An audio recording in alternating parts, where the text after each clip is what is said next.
Continuamos con Sexta Visión Noticias. En la entrevista del día de hoy vamos a estar conversando con el Seremi del Trabajo, Jaime Chamorro, para que nos comente sobre la pronta entrada en vigencia ya de la ley de 40 horas. Seremi, bienvenido, muchas gracias por estar con nosotros el día de hoy. Gracias a ustedes por el espacio Sexta Visión. Buenas tardes a toda la distinguida audiencia, a los televidentes. Bien, el 26 de abril comienza a regir esta ley ya. ¿Qué significa la implementación? ¿Cómo se va a ir llevando? Efectivamente, este 26 de abril entran en vigencia los principales aspectos de la ley 40 horas, una ley que en el marco del trabajo decente, agenda legislativa que ha impulsado este gobierno, busca mejorar la calidad de vida de las y los trabajadores de todo el país. ¿Qué significa? ¿Qué pasa el 26 de abril, por ejemplo? Este 26 de abril entran en vigencia los siguientes aspectos de la ley 40 horas. En primer lugar, naturalmente, esta rebaja de la jornada ordinaria de 45 a 44 horas semanales para los trabajadores que se rigen por el Código del Trabajo. Pero además, esta ley trae mecanismos que permiten conciliar la vida familiar. Me refiero al derecho a la banda horaria y a la compensación de horas extra por feriado. Son dos mecanismos que, en virtud de la corresponsabilidad social, buscan mejorar la calidad de vida de las trabajadoras y trabajadores en cuanto a tener mayor y mejor tiempo para con la familia. ¿Qué significa esto? Se lo voy a preguntar más adelante, pero para explicarlo, las bandas horarias y la compensación de las horas extra, ¿en qué consiste? El derecho a la banda horaria de las y los trabajadores consiste en lo siguiente. Usted como trabajador dispone de 2 horas de su jornada máximo para desplazar su jornada y así poder entrar más tarde 1 hora, compensando con el retiro 1 hora más tarde. Me explico. Para todos aquellos que van a dejar y a buscar a sus hijos de hasta 12 años, pueden, en lugar de entrar a las 9 de la mañana, solicitar este derecho y así pueden entrar a las 10 de la mañana, luego de que tranquilamente voy a dejar a mi hijo al colegio, me preocupo que ingrese bien y me devuelvo al lugar de mi trabajo y compenso esa hora saliendo, por ejemplo, en vez de a las 6 de la tarde, a las 7. De esa forma me resulta mucho más llevadera mi vida y rutina familiar y la concilio con el ámbito laboral, que es importante. ¿Y las horas extras? ¿La compensación de horas extras? El derecho a compensar por horas extras consiste en lo siguiente. Hoy en día, cuando usted trabaja 1 hora extra, se paga con un recargo del 50% de su hora conforme a su remuneración. Con la ley 40 horas, usted va a poder, en lugar de optar a ese recargo, va a tener la opción o como trabajador escojo que se me pague la hora extra, o la compenso por 1 hora y media de feriado que se va acumulando y que llego a un máximo de 5 días feriados que puedo utilizar por la sumatoria de todas estas horas extras que he pedido gracias al mecanismo se pueden de las horas hasta 5 días hasta 5 días. Sí. Y pasa también que usted puede añadir esos días a su periodo de vacaciones o feriado legal y además tiene un plazo de 6 meses para utilizar esas horas que le quedan compensadas. Y si pasa ese plazo y no se utilizan estas horas, se le va a pagar de todas formas en dinero conforme al recargo de la hora extra que ya conocemos todos, que es de un 50%. Estos dos aspectos tienen que ser considerados o regulados entre empleador y trabajador, ¿cierto? Así tiene es. que llegar a un acuerdo y todo el tema. Claro, hay un procedimiento por el cual el trabajador solicita al empleador por escrito el uso de estos derechos, ya sea el derecho a la banda horaria o la compensación de horas extras por feriado, y el empleador le corresponde por regla general concederlo, salvo excepciones muy contadas, el empleador está obligado a conceder estos beneficios al trabajador. Seremi, usted mencionaba que aplica para trabajadores regidos por el Código del Trabajo. ¿Para quiénes quedan excluidos de esta nueva ley de las 40 horas? Claro, actualmente, esta ley de las 40 horas, estos beneficios que acabamos de relatar a la audiencia, rigen para más de 240.000 trabajadores en la región que están regidos por el Código del Trabajo. ¿Qué pasa con los trabajadores del sector público? Naturalmente se está negociando una mesa de trabajo donde están todos los representantes de dicho sector para avanzar en una legislación especial para dichos trabajadores. Estamos en consideración de que el trabajo decente y estas medidas que buscan mejorar la calidad de vida de las y los trabajadores tienen que llegar efectivamente tanto a los trabajadores del sector público como a los trabajadores del sector privado. ¿Cómo va esa negociación? Porque lo hemos hablado cuando se diversas pautas de 40 horas también, que los trabajadores públicos estaban un poco al debe en esto y no eran considerados en este inicio de la implementación de la ley. Claro, estamos conscientes de las necesidades del sector público y hay un buen tiempo para negociar con este sector. ¿Por qué?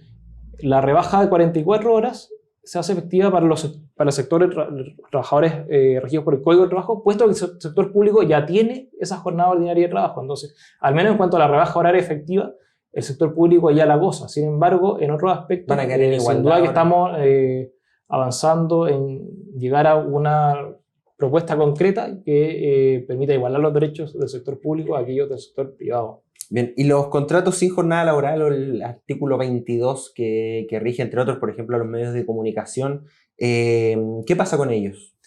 Es una importante arista que usted aborda y que también entra en vigencia este 26 de abril. El cambio consiste en la reducción de aquellos casos excluidos de jornada laboral previstos en el artículo 22. Los únicos casos de excepción que van a quedar en la norma son los siguientes. En primer lugar, aquellos que tienen facultad de administración o representación del empleador, como gerentes, apoderados, administradores, generalmente cargos de alta gerencia. Y la segunda hipótesis que queda es aquellos trabajadores que, por la naturaleza de las funciones, no están sometidos a fiscalización superior inmediata. Por ejemplo, en el lenguaje más simple para que lo pueda entender la Por supuesto.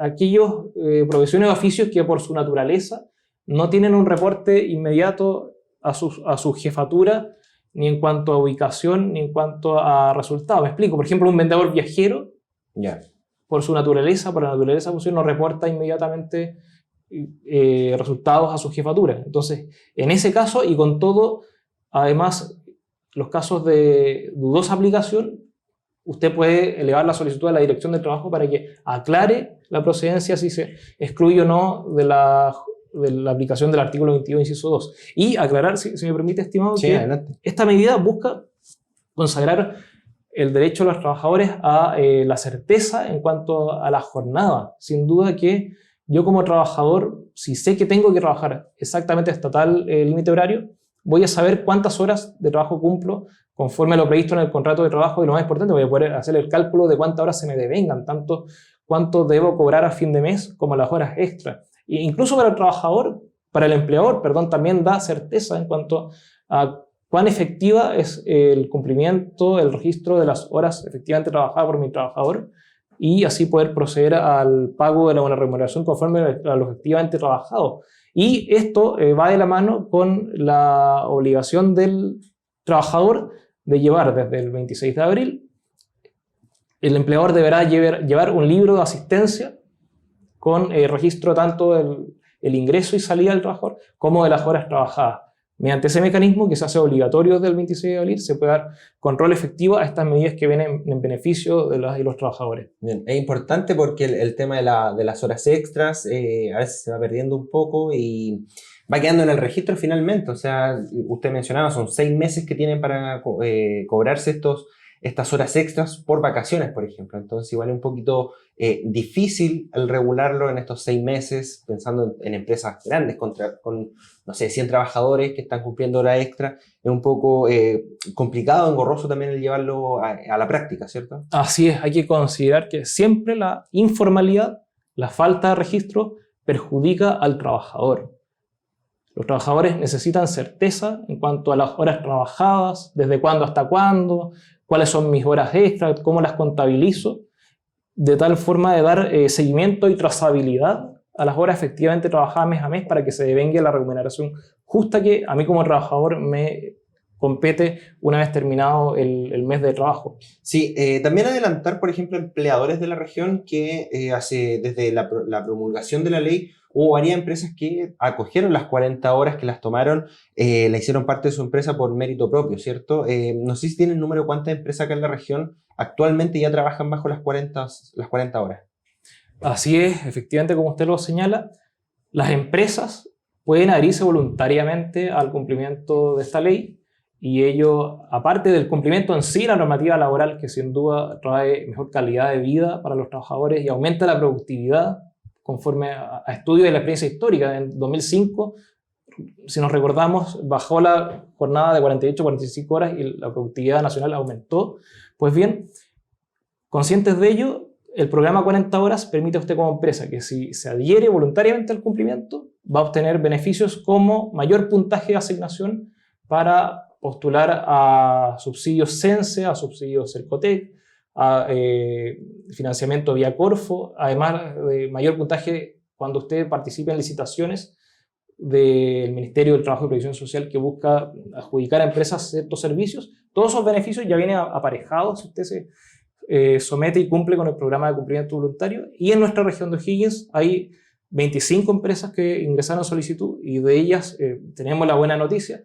2 de ellas ya tienen la resolución que concede el sello 40 horas y el 26 de abril, fecha de entrada en vigencia de la ley 40 horas en estos aspectos que mencionamos, les vamos a entregar el sello 40 horas en un hito público que se va a dar a conocer por todos los medios de comunicación. Bien. Seremi, ¿algo más que le gustaría enfatizar, considerando que ya quedan un par de semanas nomás para que ya comience a regir esta ley?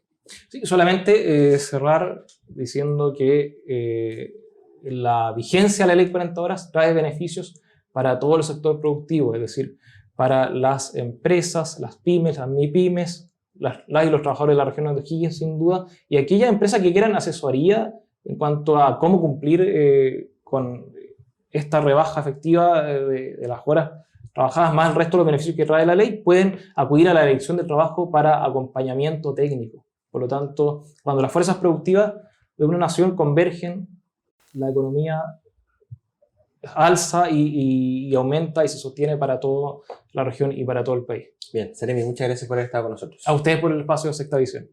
Ahí teníamos entonces la palabra del Seremi del Trabajo, Jaime Chamorro, quien nos viene a comentar algunos aspectos de la ley 40 horas que entrará en vigencia este próximo 26 de abril, con lo que la jornada laboral en nuestro país comienza a ser de 44 horas laborales en la semana. Nos vamos a una pausa comercial y volvemos con más informaciones.